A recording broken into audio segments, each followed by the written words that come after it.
Marcus wiped the sweat from his forehead as he made his way through the dense mountain forest. The autumn air was crisp, and fallen leaves crunched beneath his worn leather boots. He had been tracking a wounded deer for the better part of the morning, following spots of blood that led deeper into the wilderness than he usually ventured. As an experienced hunter who had lived in these mountains for over 20 years, Marcus knew every trail, every cave, and every dangerous cliff face. But today felt different somehow. The blood trail suddenly stopped near a cluster of massive boulders that formed a natural shelter. Marcus crouched down, examining the ground carefully. The deer tracks continued forward, but there was something else mixed in with them now. Strange marks in the soft earth that he had never seen before. They looked almost like bird tracks, but far too large for any bird that lived in these mountains. A soft whimpering sound came from behind the boulders. Marcus froze, listening intently.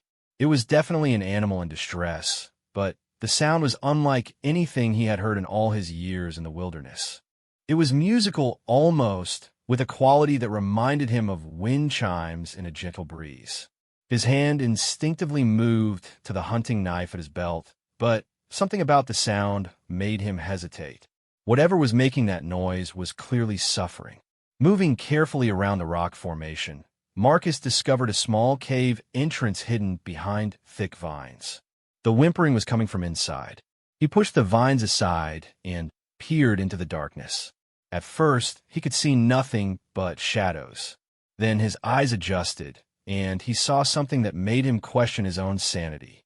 Curled up in the back of the cave was a creature about the size of a house cat, but it was definitely not a cat.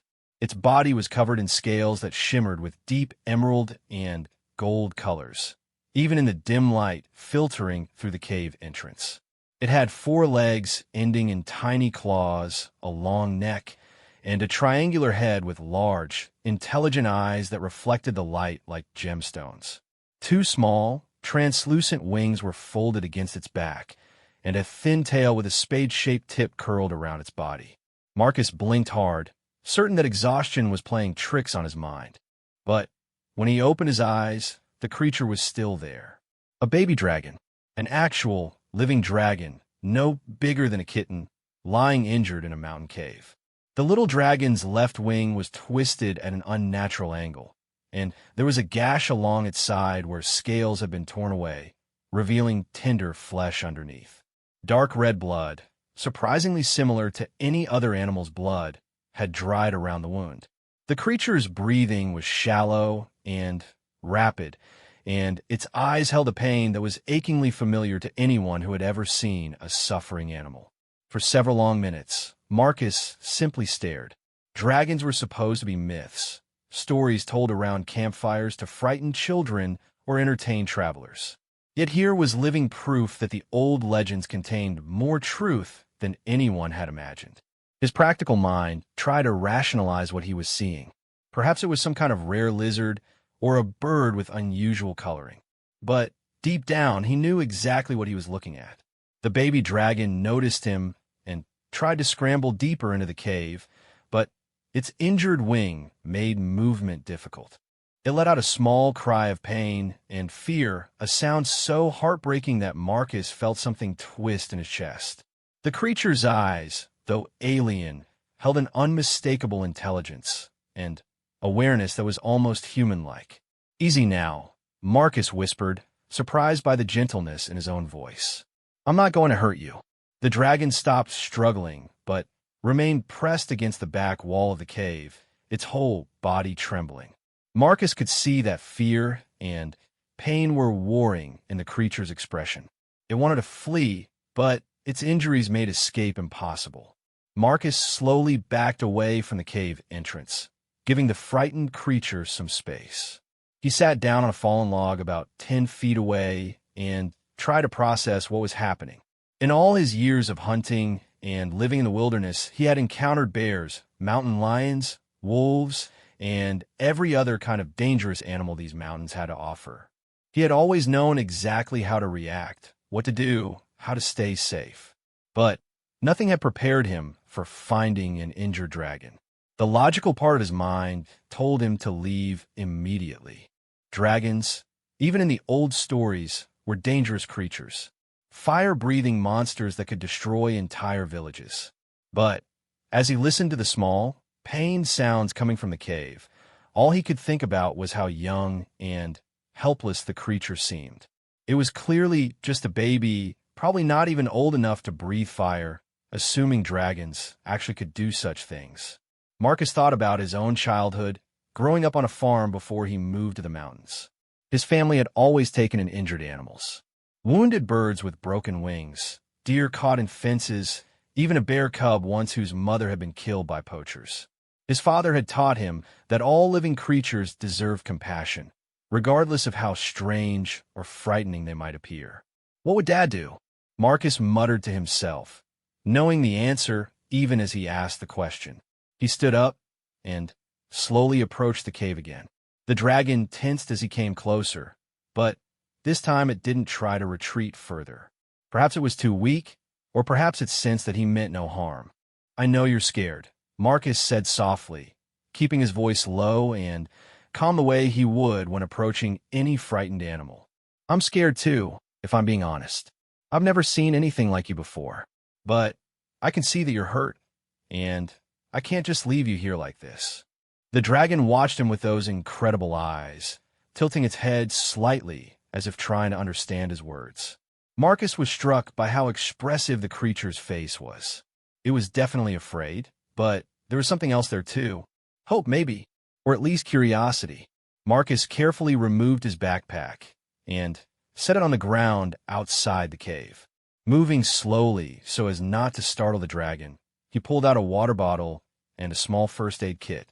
He always carried basic medical supplies when he went hunting, having learned long ago that accidents could happen far from civilization. "I'm going to try to help you," he explained, feeling slightly foolish for talking to a creature that might not understand a word he was saying. "I have some supplies that might help with your injuries. But I need you to trust me just a little bit."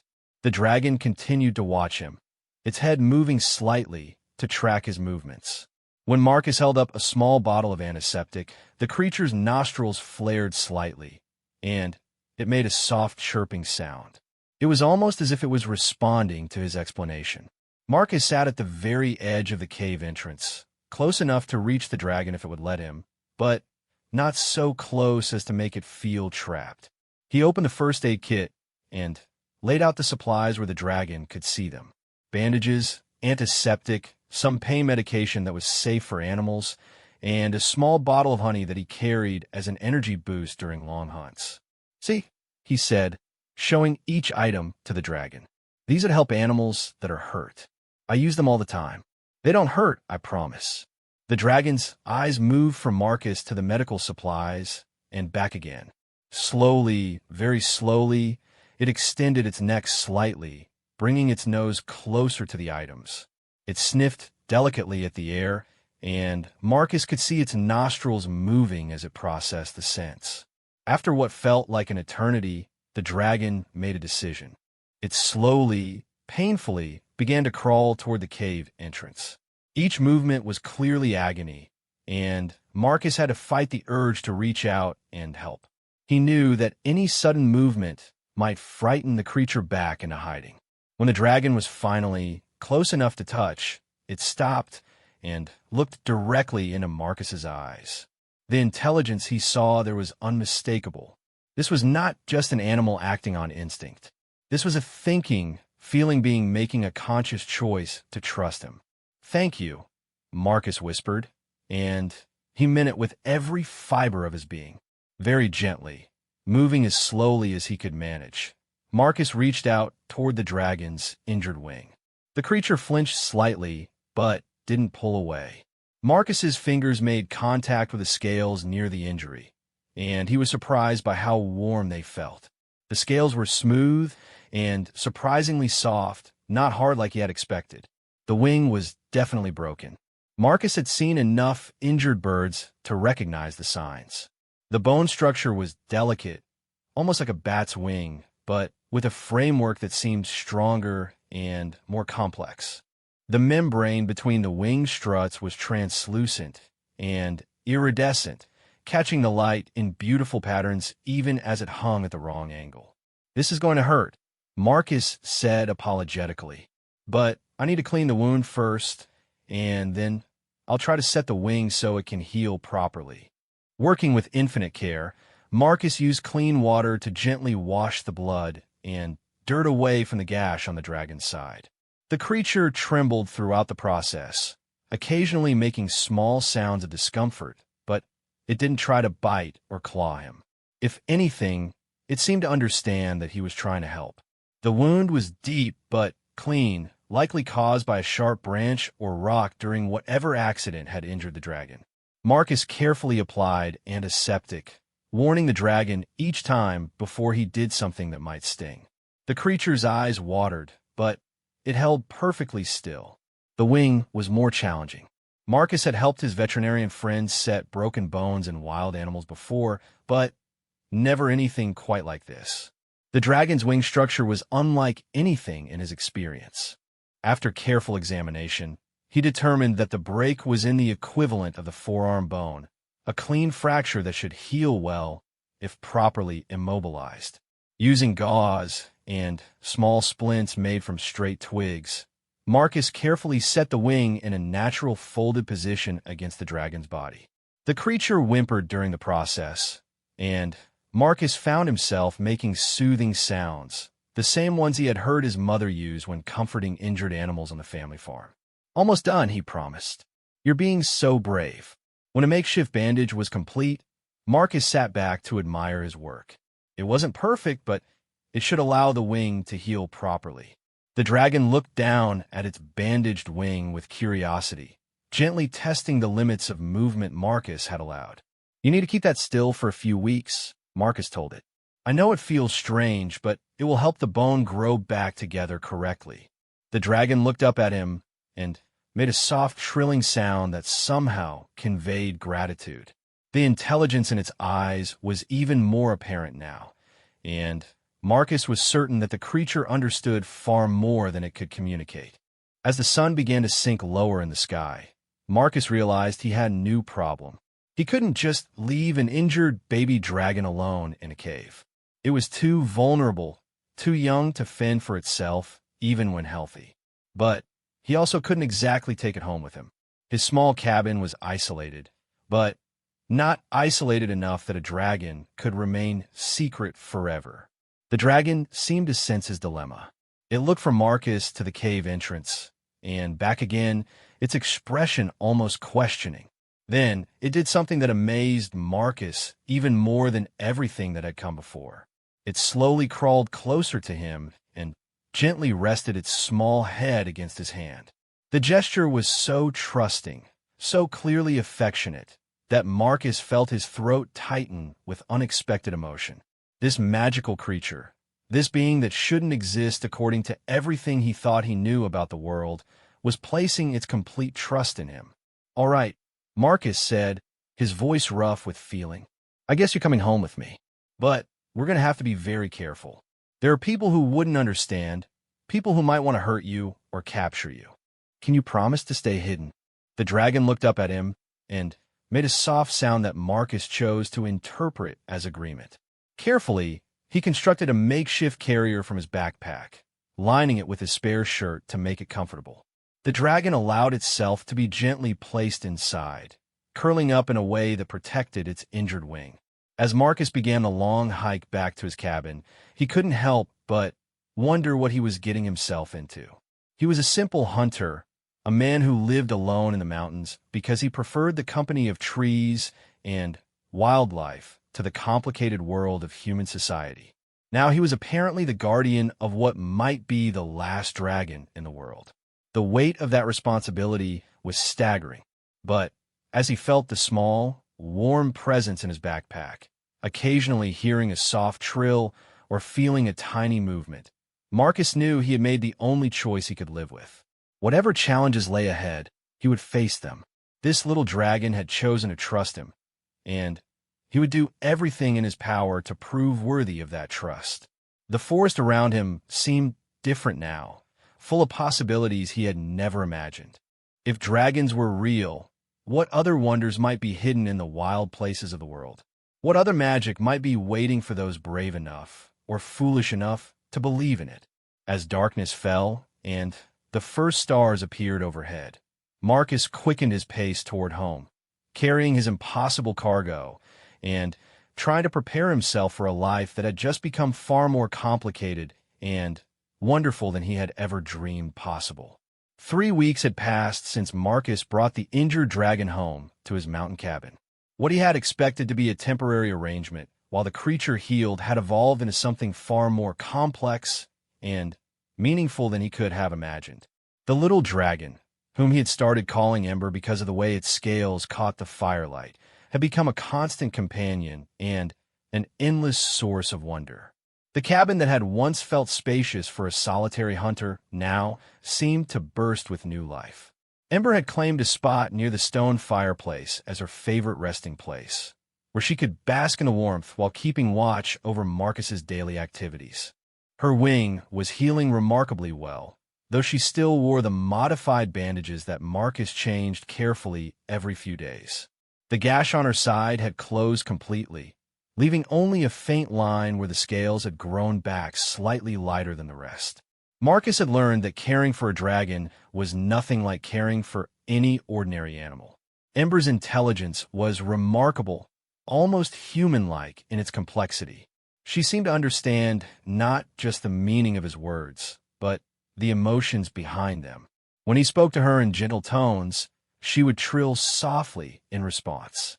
When he was worried or upset about something, she would nuzzle against his hand or rest her small head on his arm. Her diet had been a puzzle at first. Marcus had tried offering her everything from raw meat to berries, watching carefully to see what she would accept. To his surprise, she showed little interest in meat, preferring fruits, nuts, and especially honey. She had a particular fondness for wild blueberries, which Marcus now gathered specifically for her during his daily walks around the property. Ember would eat the berries delicately, one at a time, making small sounds of contentment that never failed to make Marcus smile. The most amazing discovery had been her ability to communicate far beyond what any normal animal could achieve. It started small, with Ember responding to simple questions by nodding or shaking her head. But gradually, Marcus realized that she could understand complex concepts and even express her own thoughts through a combination of gestures, expressions, and the musical sound she made. One morning, as Marcus sat at his kitchen table planning his supply run to the nearest town, Ember had climbed onto the table and pointed with her tiny claw at the map he was studying. She then looked up at him with an expression that clearly said she wanted to come along. When Marcus explained that it was too dangerous for her to be seen by other people, she had looked disappointed, but seemed to understand the reasoning. The isolation that Marcus had always cherished was becoming a double-edged sword. On one hand, it kept Ember safe from discovery. On the other hand, it meant that Marcus was completely on his own in trying to understand and care for a creature that shouldn't exist according to everything the world believed about reality. He had considered reaching out for help, but to whom? A veterinarian would likely panic or refuse to believe what they were seeing. Scientists would want to study Ember, potentially subjecting her to tests and examinations that could be traumatic for such a sensitive creature.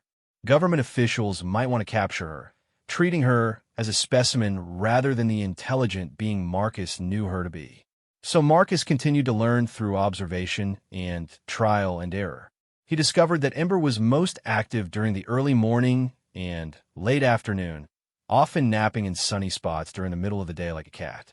She was naturally curious about everything in the cabin, investigating objects with her nose, and occasionally picking things up with her small but surprisingly dexterous claws. Books fascinated her particularly. Marcus often found her perched on his reading chair, carefully turning pages with one claw while examining the illustrations. She seemed especially drawn to books about nature and animals, sometimes making excited chirping sounds when she encountered pictures of creatures she recognized. The breakthrough in their communication came during the 4th week of their cohabitation. Marcus had been reading aloud from a book about mountain wildlife, a habit he had developed because Ember seemed to enjoy the sound of his voice. When he came to a passage about eagle migration patterns, Ember suddenly became very agitated, making urgent trilling sounds and gesturing toward the window. Following her gaze, Marcus looked outside to see a large golden eagle circling high above the cabin. Ember was clearly trying to tell him something about the bird, but her agitation suggested it wasn't just casual interest. "Do you know that eagle?" Marcus asked, feeling slightly foolish for asking such a question. Ember nodded emphatically, then made a complex series of sounds while gesturing with her claws. It took Marcus several minutes to understand what she was trying to communicate, but eventually he grasped that she was telling him about other creatures in the mountains. Creatures that, like her, were not quite what they appeared to be. Over the following days, Ember began to reveal the existence of a hidden world that coexisted alongside the ordinary forest Marcus thought he knew so well. Through patient communication sessions that resembled elaborate games of charades, she explained that there were other magical creatures living in secret throughout the mountains. The golden eagles were messengers, carrying news between different communities. Some of the deer were actually shapeshifters who could take human form when needed. The old oak tree that Marcus used as a landmark on his hunting trips was actually a sentient being, ancient beyond human comprehension. The revelation was staggering. Marcus had lived in these mountains for over 20 years, thinking he knew every secret they held. Now he was learning that an entire magical ecosystem had been thriving around him, invisible to his human perception because he hadn't known how to look for it. Ember seemed relieved to finally be able to share this knowledge with him. She had been essentially a refugee, separated from her own kind and hiding among humans who would never understand her true nature. But now she had found someone who not only accepted her for what she was, but was willing to learn about the larger world she came from. The learning process was remarkable for both of them. Ember taught Marcus to recognize the signs of magical presence in the forest, a particular type of shimmer in the air near certain trees, the way some animals moved with too much purpose and intelligence to be merely wild, the subtle songs that carried messages between creatures who could understand them. In return, Marcus shared his human knowledge with Ember. He taught her about human society, explaining why her kind needed to remain hidden. He showed her maps and helped her understand the larger geography beyond their mountain home. He read to her from books about history and science, watching with delight as she absorbed information with an eagerness that reminded him of his own childhood love of learning. Their daily routine became a comfortable blend of practical care and mutual education. Mornings were for Ember's physical therapy, as Marcus helped her exercise her healing wing with gentle stretches and movements. Afternoons were often spent outside, where Ember could bask in the sunshine while Marcus worked on cabin maintenance or gathered food for them both. Evenings were for reading and communication practice, as Ember's ability to convey complex thoughts continued to improve. The transformation in Marcus's own life was profound. Before finding Ember, he had been content, but somewhat lonely, satisfied with his solitary existence, but aware that something was missing. Now his cabin felt alive with purpose and companionship unlike anything he had ever experienced. Caring for Ember had given him a sense of meaning that went far beyond his simple hunter's life. But their peaceful existence was not to last unchallenged. On a cold morning in early winter, Marcus was awakened by sounds of distress from Ember. She was at the window, making urgent warning calls and pointing toward the forest. Through the glass, Marcus could see figures moving between the trees. Human figures, moving with the deliberate stealth of people who didn't want to be detected. Marcus's blood ran cold. He had been extremely careful about concealing any evidence of Ember's presence, but perhaps someone had noticed his changed behavior or the unusual purchases he had made during his supply runs. More honey than usual, different types of fruit, the medical supplies he had bought to care for her wing. Ember looked up at him with fear in her eyes, and Marcus realized that their hidden world was about to collide with the human one in a way that could destroy everything they had built together. "Hide," Marcus whispered to Ember, pointing toward a specially constructed hiding place he had built behind the fireplace. It was designed to look like part of the stone structure, but actually concealed a small chamber where Ember could remain safe and undetected. As Ember reluctantly crawled into her hiding spot, Marcus tried to calm his racing heart. Whatever these intruders wanted, he would protect Ember from discovery. She had trusted him with her life and her secrets. Now it was time for him to prove that trust had been well placed. A knock came at the cabin door, firm and official. Through the window, Marcus could see 3 people in outdoor gear that looked expensive and professional. They didn't look like ordinary hikers or hunters. Their equipment was too specialized, their movements too coordinated. "Mr. Chun," called a woman's voice from outside. "We're with the National Wildlife Research Institute. We'd like to speak with you about some unusual animal sightings that have been reported in this area." Marcus felt his stomach drop. Somehow, despite all his precautions, word had gotten out. Someone had seen something or noticed something that had drawn the attention of people who made it their business to investigate unusual animal activity. He opened the door carefully, trying to keep his expression neutral despite the fear that was coursing through him. The 3 visitors introduced themselves as Dr. Sarah Mitchell, Dr. James Warren, and a graduate student named David Kim. They carried official identification and equipment that definitely belonged to people who studied wildlife for a living. "We've received some interesting reports from local residents," Dr. Mitchell explained, her eyes scanning the cabin interior with professional interest.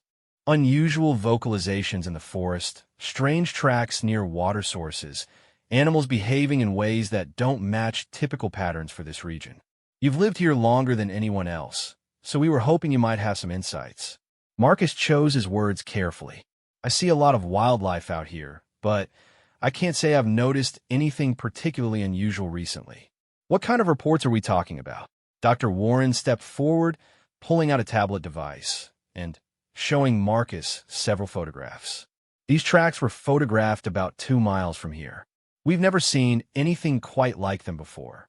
Marcus's heart nearly stopped. The photographs showed the same unusual tracks he had found near the cave where he first discovered Ember. Someone else had found evidence of her kind, and now professional researchers were investigating. "I'm afraid I can't help you with those," Marcus said, working hard to keep his voice steady.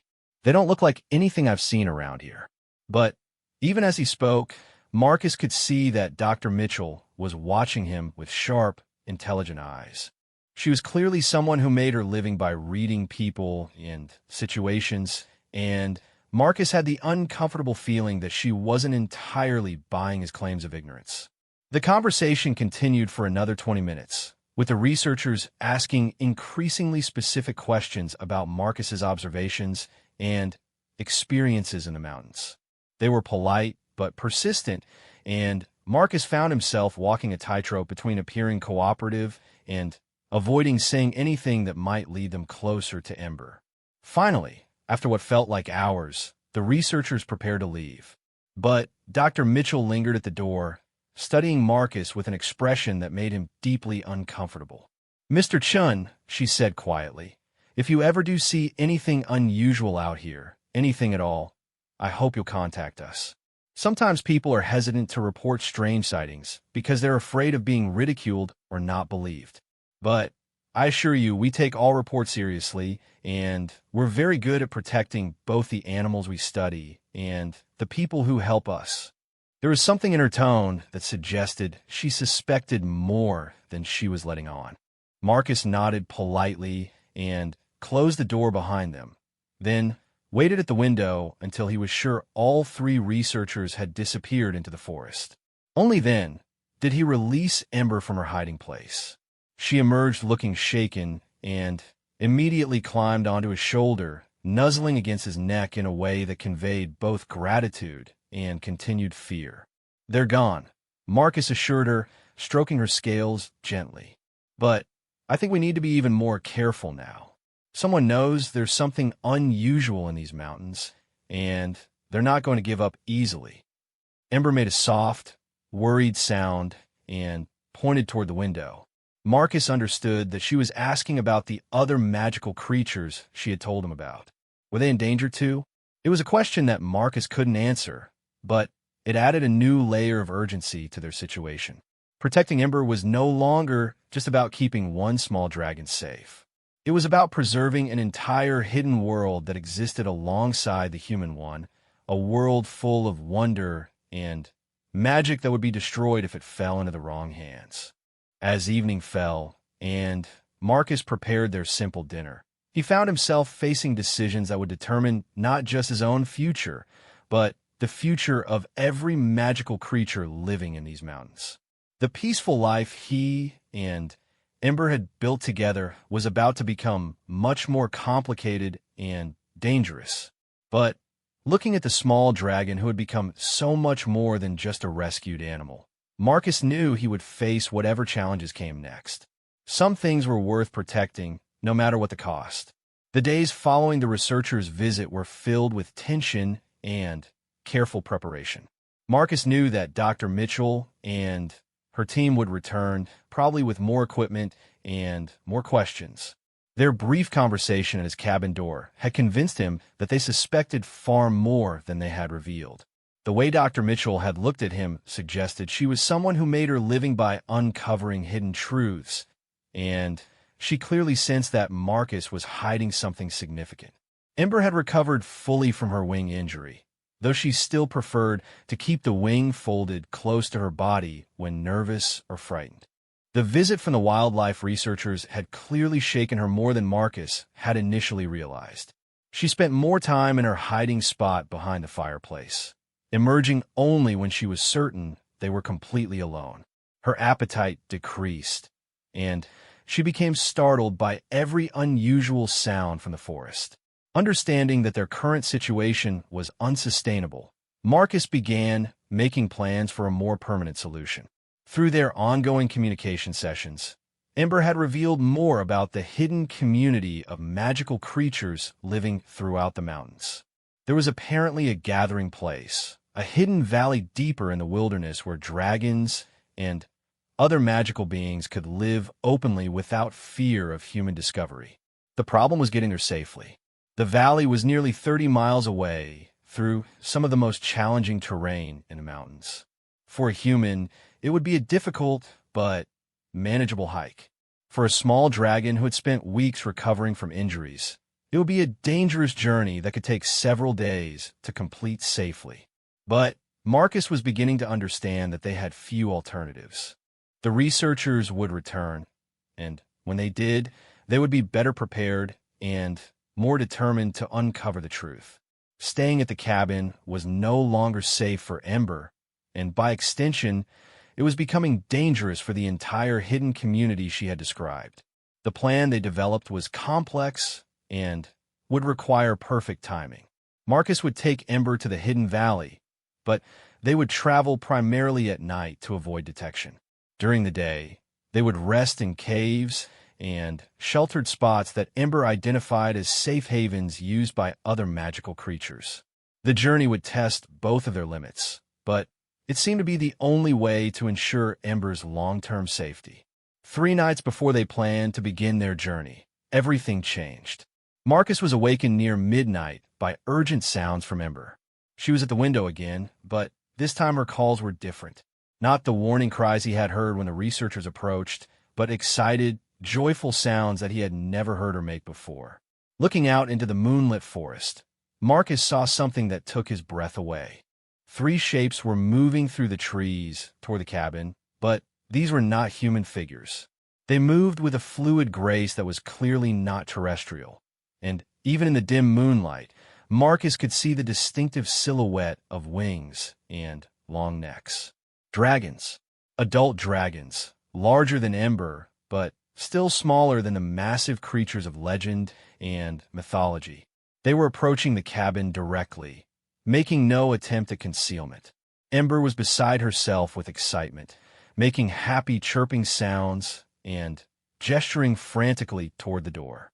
Marcus understood that these were her family, her people, come looking for the young dragon who had been missing for so many weeks. When Marcus opened the cabin door, the 3 adult dragons stopped at the edge of the clearing. They were beautiful creatures, their scales catching the moonlight in patterns of silver and deep blue. One was clearly older than the others, with intricate markings around its eyes that suggested great age and wisdom. The other 2 appeared to be younger adults, possibly Ember's parents. Ember rushed outside and immediately began an animated conversation with the newcomers, making rapid musical sounds while gesturing with her claws and wings. The adult dragons listened intently, occasionally asking what appeared to be questions that Ember answered eagerly. Marcus stood in his doorway, feeling like an intruder on a private family reunion. But after several minutes of dragon conversation, Ember turned back toward him and made encouraging sounds, clearly trying to convince him to approach. The largest dragon, the one with the markings of age, stepped forward and looked directly into Marcus's eyes. The intelligence there was overwhelming, ancient, and deep in a way that made Marcus feel like a child in the presence of a wise elder. When the dragon spoke, its voice was like wind through leaves, musical but clearly understandable.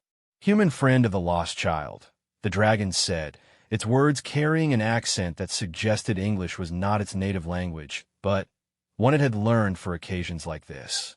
"We have searched many seasons for our young one. She tells us of your kindness, your care for one who is not of your kind." Marcus found his voice, though it came out rougher than he intended. "She was hurt when I found her. I couldn't just leave her there." "No," agreed the elder dragon. "You could not. It is not in your nature. We see this now.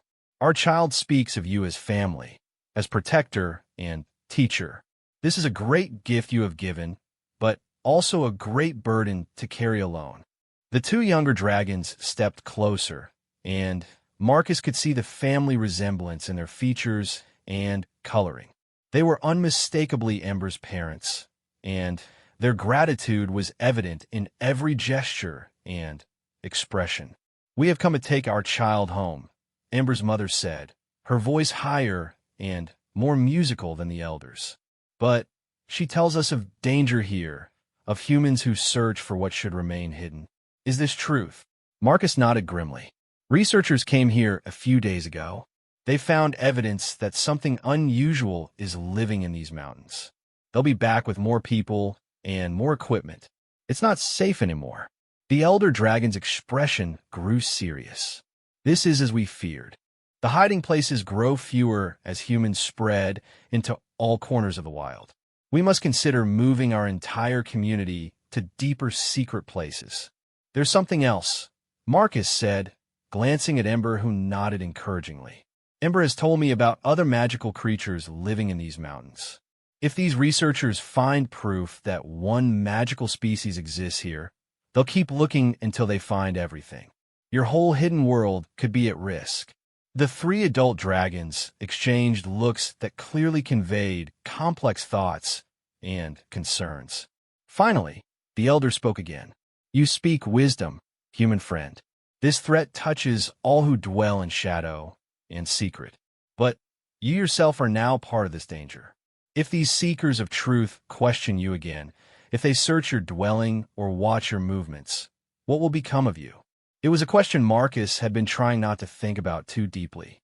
By helping Ember, by becoming involved in the hidden world of magical creatures, he had essentially burned his bridges back to normal human life.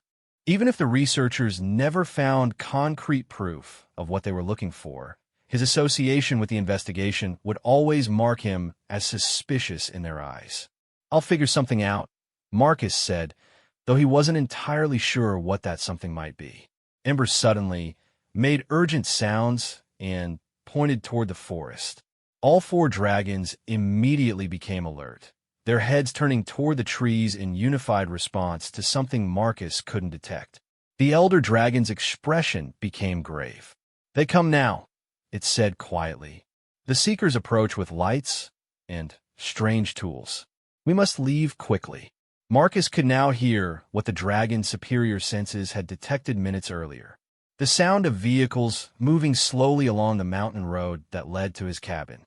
Headlights flickered between the trees, still distant but approaching steadily. Go, Marcus urged the dragons. Take Ember and get to safety. I'll deal with the researchers. But Ember made distressed sounds and rushed to Marcus's side, clearly unwilling to leave him to face the danger alone. She looked between Marcus and her family with an expression of torn loyalty that broke Marcus's heart. The elder dragon studied the situation with ancient wisdom, then made a decision that surprised everyone. There is another way, it said. Human friend, you have proven yourself protector of the hidden world. If you are willing, we offer you sanctuary among our people. But know this choice, once made, cannot be undone. To live in our world means leaving your human life behind completely. Marcus stared at the dragon, hardly believing what he was hearing. They were offering him a place in their hidden community, a chance to live openly among magical creatures in a realm where his knowledge of their existence would be an asset rather than a dangerous secret. The sound of approaching vehicles grew louder. Marcus could see headlights now, definitely moving toward his cabin. Dr. Mitchell and her team were returning, probably with backup and sophisticated equipment designed to detect whatever they suspected was hidden in these mountains. Ember looked up at Marcus with hope and fear warring in her expression. She wanted him to come with them, that much was clear, but she also understood what she was asking him to give up. Marcus thought about his life in the cabin, his simple existence as a hunter and outdoorsman. It had been a good life, peaceful and satisfying in its own way. But the weeks he had spent with Ember had shown him that there was so much more to existence than he had ever imagined. The hidden world of magic and wonder that coexisted with ordinary reality was vast and beautiful beyond description. The approaching headlights were now visible through the trees near his cabin. In moments, the researchers would arrive with questions he couldn't answer and suspicions he couldn't deflect. His quiet life was over either way. Yes, Marcus said, surprising himself with the firmness of his decision. I'll come with you. Ember made joyful sounds and immediately began helping Marcus gather essential supplies from his cabin. The adult dragons spread out around the clearing, keeping watch for the approaching humans while Marcus grabbed his backpack and a few precious belongings. Within minutes, the small group was moving swiftly through the forest, away from the cabin and toward the deeper wilderness. Marcus looked back once to see headlights illuminating his former home, tiny figures moving around the building with flashlights and equipment. As they traveled through the night, Marcus marveled at how differently the dragons moved through the forest compared to any human. They seemed to flow around obstacles rather than pushing through them, making almost no sound despite their size. Even Ember, still small and young, moved with a natural grace that Marcus envied. The journey to the hidden valley took 2 days of careful travel through terrain that would have been impossible for ordinary humans to navigate. They moved primarily at night and rested during the day in caves and sheltered spots that showed evidence of regular use by the dragon community. Other magical creatures they encountered along the way showed no fear of the dragons, and many stopped to greet Ember's return with obvious joy. When they finally reached the hidden valley, Marcus understood why the magical creatures had chosen this place as their sanctuary. The valley was completely invisible from above, hidden by an illusion that made it appear to be solid mountainside to any aerial observation. The entrance was through a narrow canyon that twisted and turned so many times that it would be impossible to find without a guide who knew exactly where to look. Inside the valley, Marcus discovered a thriving community unlike anything he could have imagined. Dragons of all sizes and ages lived alongside other magical creatures he was only beginning to learn about. Shape-shifting deer grazed peacefully near unicorns whose spiral horns caught the sunlight in rainbow patterns. Phoenix birds nested in trees that seemed to be made of living crystal. Ancient tree spirits tended gardens where every plant glowed with its own internal light. The dragons welcomed Marcus warmly, treating him not as an outsider or curiosity, but as someone who had earned his place among them through his care for one of their own. They gave him a dwelling of his own, a comfortable cave that had been shaped by dragon fire into something resembling a human home, but with touches of magic that made it more beautiful than anything he had ever seen. Ember remained his constant companion, delighted to finally be able to show Marcus her true home and introduce him to the wonders of the magical world. She had grown during their time together, not just physically, but in confidence and maturity. She was no longer the injured, frightened hatchling he had found in a mountain cave, but a young dragon coming into her own power and place in her community. In the months that followed, Marcus learned that his decision to join the hidden world had been more significant than he realized. The researchers had indeed returned to his cabin with more equipment and more determination. They had searched the building thoroughly and found enough traces of unusual activity to convince them that something extraordinary had been living there. The investigation that followed brought more scientists, government officials, and eventually military personnel to the mountains. They searched for months, finding just enough evidence to keep them looking, but never enough to prove what they were really seeking. The magical community watched from their hidden valley as humans combed through the forest, always missing the clues that would have led them to the truth. Eventually, the official investigation was called off due to lack of concrete results, but the magical creatures knew the humans would return again and again, each time with better technology and more sophisticated methods of detection. The age of easy hiding was coming to an end. Marcus found himself taking on a new role within the dragon community, serving as a liaison between the magical world and human society. His knowledge of how humans thought and behaved made him invaluable in helping the dragons and other creatures understand the threats they faced and develop strategies for continued survival. He worked with the elder dragons to establish new protocols for contact with sympathetic humans, people who might be trusted with knowledge of the magical world and willing to help protect it. They began identifying scientists and conservationists who showed the right combination of open-mindedness and discretion, people who might become allies rather than threats. The work was challenging and sometimes dangerous, but Marcus had never felt more fulfilled or purposeful. He was helping to protect an entire world of wonder and beauty, ensuring that future generations would have the chance to experience the magic that still existed in the wild places of the earth. Ember grew into a magnificent young dragon, her scales taking on deeper and more complex patterns as she matured.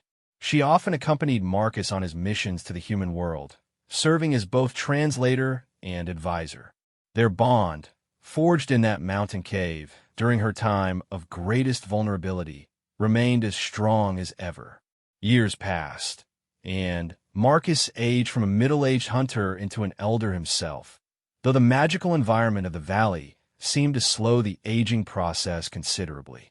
His hair turned gray and then white, but his health and vitality remained strong thanks to the healing properties of the magical realm he now called home. The human world beyond the valley continued to change and advance, with technology becoming ever more sophisticated and invasive. But the magical community adapted as well, learning new ways to hide and protect themselves while maintaining their ancient traditions and wisdom.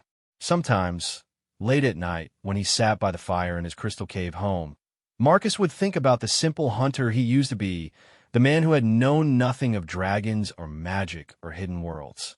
That life seemed like a distant dream now, pleasant but somehow incomplete compared to the rich tapestry of experiences and relationships he had found among the magical creatures.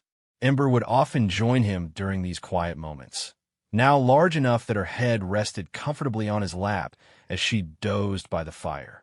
Sometimes they would talk about their early days together, remembering the fear and uncertainty of those first weeks when neither of them had known what their future would hold. But more often, they simply enjoyed the peaceful companionship of old friends who had shared extraordinary adventures and found their way to exactly where they belonged. Marcus had given up his human life to save one small injured dragon, and in return, he had gained a family, a purpose, and a place in a world more magical and wonderful than anything he could have imagined. The choice he had made in that moment of crisis, when headlights approached his cabin and he had to decide between his old life and an uncertain future, had led him to discover who he truly was meant to be. Not just a hunter living alone in the mountains, but a bridge between worlds, a protector of ancient magic, and, most importantly, a friend to a small dragon who had trusted him when she had no one else to turn to. As the fire burned low and Ember's breathing settled into the rhythm of sleep, Marcus smiled and closed his eyes, grateful beyond words for the strange and wonderful path his life had taken. Tomorrow would bring new challenges and new adventures, but tonight he was exactly where he belonged, in a hidden valley filled with magic, surrounded by creatures who had become his family, and warmed by the knowledge that sometimes the most important choices are the ones we make with our hearts rather than our heads.